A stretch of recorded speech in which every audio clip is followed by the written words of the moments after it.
If you've ever sat down to study or work, opened your laptop, and somehow lost an hour without really doing anything, this video is for you. Not because you're lazy, not because you're incapable, not because you lack discipline, but because the way most of us were taught to focus doesn't work anymore. And once you understand why, everything about how you study, work, and learn starts to change. Because here's the truth: people don't fail because they don't care.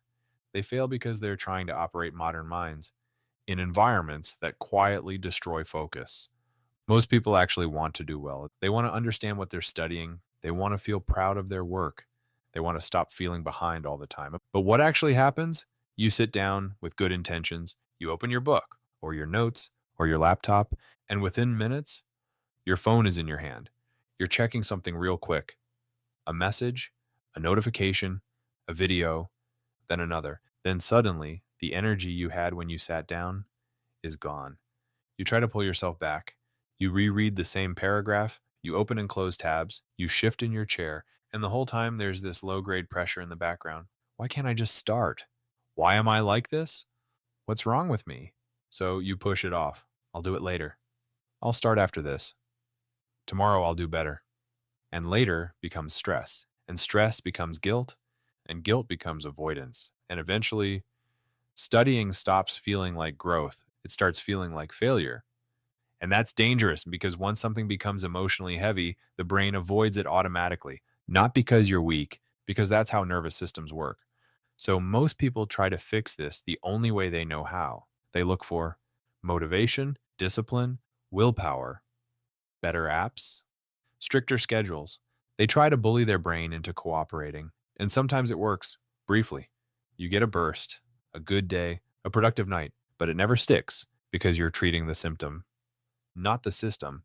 So you start collecting explanations. Maybe I have no attention span. Maybe I'm just not built for this. Maybe everyone else has something I don't. And slowly, without realizing it, you stop seeing focus as something you can build and start seeing it as something you either have or don't. That belief alone keeps people stuck for years.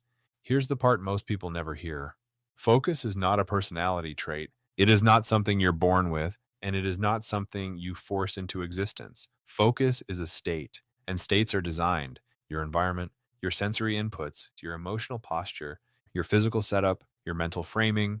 These things quietly decide what your nervous system does. They decide whether your brain resists work or relaxes into it. Think about sleep. You don't try harder to sleep. You dim the lights, you lower stimulation, you get into a certain position, you create conditions. Focus works the same way. When the conditions are right, the mind settles. When they're wrong, it escapes.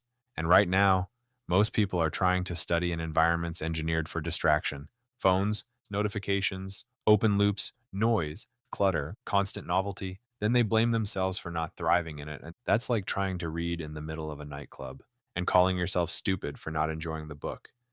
The moment things change is when you stop asking, how do I force myself to focus? And start asking, how do I make focus the easiest option? Because your brain is always taking the path of least resistance. If distraction is easier than depth, it chooses distraction. If clarity is easier than chaos, it chooses clarity. If starting is easier than avoiding, it starts.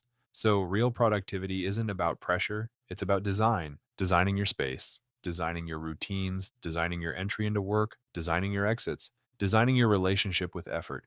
When that happens, something surprising occurs. Work stops feeling like a fight and starts feeling like a place you go. Let me make this concrete, because this isn't philosophy, it's practical. First, your environment. Your desk is not neutral. It is sending constant signals to your nervous system. A cluttered desk signals open loops, unfinished tasks, mental noise. A focused desk signals one thing: there is only this. Light matters. Position matters. What you see matters.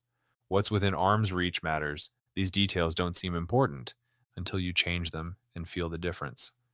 Second, how you begin. Most people try to go from dopamine to discipline instantly, from scrolling to calculus, from chaos to concentration. The nervous system doesn't work like a switch. It works like a ramp. When you build a short, repeatable focus entry ritual, even 60 seconds, you're telling your system, we're shifting states now. Breathing changes, Posture changes, attention follows, resistance drops. Third, how sessions are structured. Endless time kills focus. Clear boundaries create it. When your mind knows what it's doing, how long it's doing it, what done looks like, it relaxes, it stops scanning for exits, it stops negotiating, and it starts cooperating. These are small things, but small things shape states, and states shape behavior. At some point, I realized something important. Knowing these ideas wasn't enough, because random insight doesn't create change, structure does. So instead of collecting more tips, I started building a complete framework around focus, something that addressed environment, mindset, workflow, consistency, and momentum as one connected system, not hacks, a foundation. That's what eventually became Study Sanctum. Study Sanctum isn't just a guide, it's a toolkit designed to help you build your own focus ecosystem. Inside it, everything is organized to help you reduce mental noise, remove friction, build daily clarity, and make deep work feel natural again. It walks through how to design a study space that actually supports you, how to prime your mind before you start, how to structure sessions that your brain doesn't resist, how to rebuild consistency, how to work with your psychology instead of against it. Whether you're a student, a lifelong learner, a professional drowning in work, or a parent trying to support someone you care about, the core need is the same: a calmer, clearer, more sustainable way to make progress. If this video resonated, if parts of it felt a little too accurate, that's usually a sign that something deeper is ready to change. I'll leave a link below to the full Study Sanctum Toolkit. It's still available at a special price right now, and it's there for anyone who wants a better relationship with focus, learning, and work. Either way, I'm glad you're here, because your struggle isn't a flaw, it's a design problem, and design problems can be solved.